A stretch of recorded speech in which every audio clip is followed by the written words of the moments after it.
जीभ, नाक, त्वचा और कान में से आंख ज्ञानेंद्री जो मन को भगवत मार्ग से भटकाती है, ये मतलब अधिक ऐसा रहता है महाराज जी। और विकारों में काम, क्रोध, लोभ में से काम महाराज जी सबसे ज्यादा साधक को गिराता है। तो महाराज जी इनका कहना है कि क्या अंध व्यक्ति का मन विकारी होता है? क्या बिना आंखों का व्यक्ति भी जल्दी जल्दी भगवान को प्राप्त कर सकता है? ऐसा नहीं है, आंखें और नेत्रेंद्रिय अलग है, समझ रहे हैं?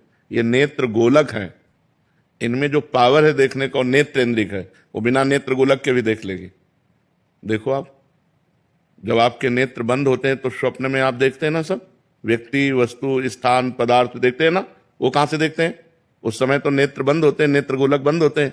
देख लेती है कि नहीं देख लेती? आप जब कल्पना करते हैं तो कल्पना में जो दृश्य दिखाई देता है वो कहां से दिखाई देता है? नेत्र इंद्रिय से दिखाई देता है। तो ऐसा नहीं कि जो आंखों का अंधा है कि उसको भगवान के चिंतन में सहयोग, ऐसा कुछ नहीं। भगवान के भजन के द्वारा इन इंद्रियों की विषय वासना को शांत किया जाता है।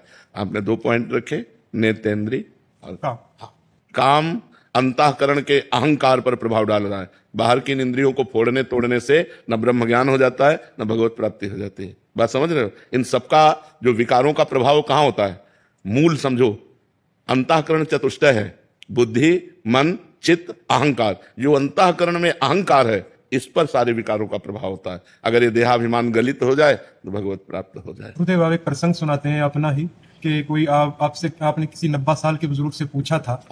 उन्होंने कह रहे थे कि अभी भी अगर शारीरिक हमें क्या था कि जब हम ब्रह्मचर्य में थे तो मुझे लगा कि जो कामादि दोष है 30-40 वर्ष तक रहते होंगे, इसके बाद शांत हो जाते होंगे, नई अवस्था थी। तो हमें लगा कि इसको किसी विज्ञ जन से पूछना चाहिए, क्योंकि ऐसे पूछना ठीक नहीं। तो गांव के वो प्रधान थे और वो 92 वर्ष की अवस्था के थे और बड़ी श्रद्धा रखते थे और गुरु आश्रम में आते थे। तो एक दिन उनके नजदीक बैठकर पूछा, हम कहा देखो आप अन्यथा बुरा मत मानो ना, हम अपनी जिज्ञासा प्रकट, क्या आपके अंदर? तो उन्होंने कहा इंद्रियों में सामर्थ्य नहीं, पर मन वैसा ही है।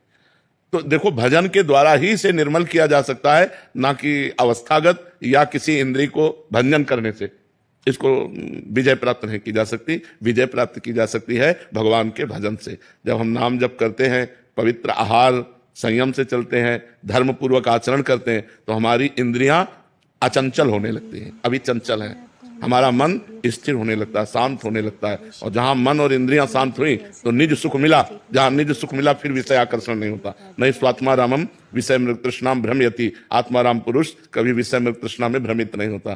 तो ये भ्रम न रखे। भगवान ने कहीं ऐसा आदेश नहीं किया। भगवान ने आदेश किया, अनन्य चेता सततम यो माम स्मरति नित्य सहा तस्याहम सुलभा पार्थ नित्य युक्त योगिना। सुलभा माने मैं उसके लिए सहज में प्राप्त हो जाता हूं। कौन? जो अनन्य मेरा चिंतन करता है। भगवान ने चिंतन जोर दिया है। अगर हमारा चिंतन कहीं और चल रहा है तो हमारे सामने दृश्य कुछ और होते हुए भी हमें समझ में नहीं आएगा। श्रवण इंद्रिय में शब्द पड़ेगा पर समझ में नहीं आएगा, क्योंकि हमारा चिंतन चल रहा है। तो हमें ऐसा भगवदाकार चिंतन बनाना है कि जगत के सब कार्य करते हुए, जगत के बीच में रहते हुए हम भगवान को प्राप्त हो जाए।